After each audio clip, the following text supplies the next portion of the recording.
السلام علیکم ناظرین، آج آپ کو ہم دکھانا تھا کہ اس لاک ڈاؤن کے دوران جہاں ہم اپنے بہن بھائیوں کے لیے جو ضرورت مند ہیں ان کے لیے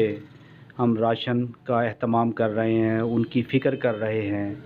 تو وہاں پر ہم اللہ کی مخلوق یہ جو پرندے ہیں ان کے لیے بھی ہمیں ان کا خیال کرنا چاہیے،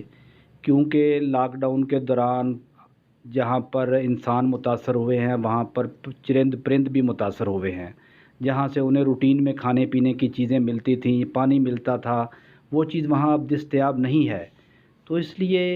آنے والے دنوں میں بھی آپ دیکھیں گے کہ ٹمپریچر جو ہے وہ ہر آنے والے دن میں زیادہ ہو رہا ہے،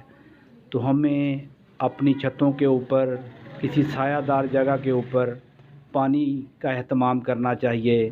دانے کا اہتمام کرنا چاہیے، روٹی اور بریڈ کے ٹکڑے آپ ان کو ڈال سکتے ہیں جو وہ شوق سے پرندے کھائیں، اور یقین جانیں یہ آپ جو ان کے لیے یہ جو دانہ ڈالیں گے،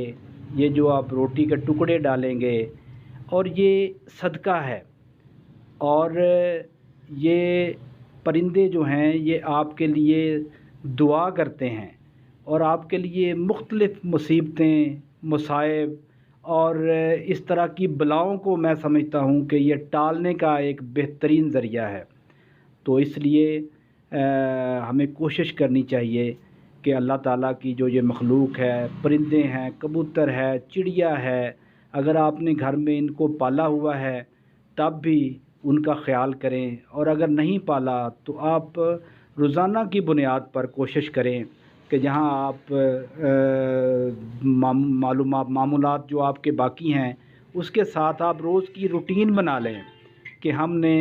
ان پرندوں کو جس طرح اپنے بچوں کو اور گھر والوں کو کھانے کا، پانی پینے کا اور باقی لوازمات کا خیال کرنا ہے، وہاں پر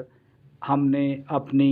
اللہ کی اس مخلوق کا بھی خیال رکھنا ہے، اور دیکھیے گا کہ اس سے کتنے زیادہ اثرات آتے ہیں۔ اللہ تعالیٰ آپ کے رزق میں برکت ڈالے گا،